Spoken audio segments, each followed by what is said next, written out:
اسلام کا نظام انصاف کس قدر امپارشل، انبائس، غیر جانبدارانہ ہے، اس حدیث سے آپ اندازہ لگا سکتے ہیں۔ حضرت عائشہ رضی اللہ عنہما سے روایت ہے کہ انہوں نے فرمایا، قبیلہ مخزوم کی ایک عورت نے چوری کر لی تو قریش اس عورت کے معاملے میں بہت پریشان ہوئے، اس لیے کہ وہ بڑی عورت، طاقتور عورت، پیسے والی عورت، بڑے خاندان کی عورت تھی۔ انہوں نے آپس میں مشورہ کیا، قریش والوں نے آپس میں مشورہ کیا کہ اس کے متعلق رسول عربی صلی اللہ علیہ وآلہ وسلم سے گفتگو کیا جائے۔ یہ طے پایا کہ صرف حضرت اسامہ بن زید، جو منہ بولے بیٹے تھے آپ صلی اللہ علیہ وآلہ وسلم کے،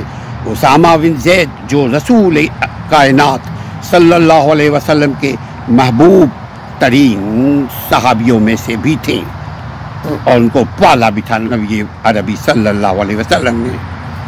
تو وہ آپ صلی اللہ علیہ وآلہ وسلم سے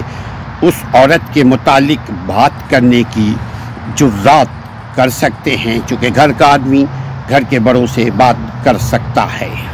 چنانچہ حضرت اسامہ بن زید رضی اللہ عنہم نے اس کے متعلق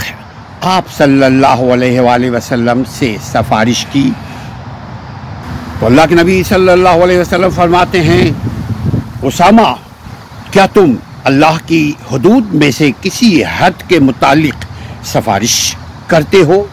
پھر آپ صلی اللہ علیہ وسلم کھڑے ہو کر خطبہ دیا اور فرمایا، تم سے پہلے لوگوں کو اس عمل نے تباہ کیا، اس نظام نے تباہ کیا، عمر نے، اس نظام نے، اس اقروا پروری نے تباہ کیا کہ جب ان میں سے کوئی دولت مند اور معزز آدمی چوری کرتا تو وہ اسے چھوڑ دیتے، اور جب کوئی کمزور آدمی چوری کرتا تو اس پر حد قائم کر دیتے تھے۔ اللہ کی قسم، اللہ کے نبی صلی اللہ علیہ وسلم مزید فرماتے ہیں، اللہ کی قسم، اگر میری لخت جگر فاطمہ بنت محمد صلی اللہ علیہ وسلم بھی چوری کرے تو میں اس کا بھی ہاتھ کاٹ دوں۔ یہ اسلام کا نظام انصاف ہے کہ نبی صلی اللہ علیہ وسلم سے دنیا میں کوئی سے بڑھ کر ہستی نہیں،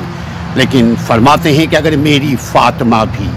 چوری کرتی تو اس کا بھی ہاتھ قانون کے مطابق کاٹ دیا جاتا۔ یہ ہے اسلام کا نظام انصاف۔ دنیا کو نہیں معلوم، آپ کی ہماری ذمہ داری ہے کہ ہم بتائیں کہ اسلام کا نظام انصاف کیا ہے۔ مزید جاننے کے لیے ہماری ویب سائٹ legalrightsactivist.org کو آپ وزٹ کر سکتے ہیں۔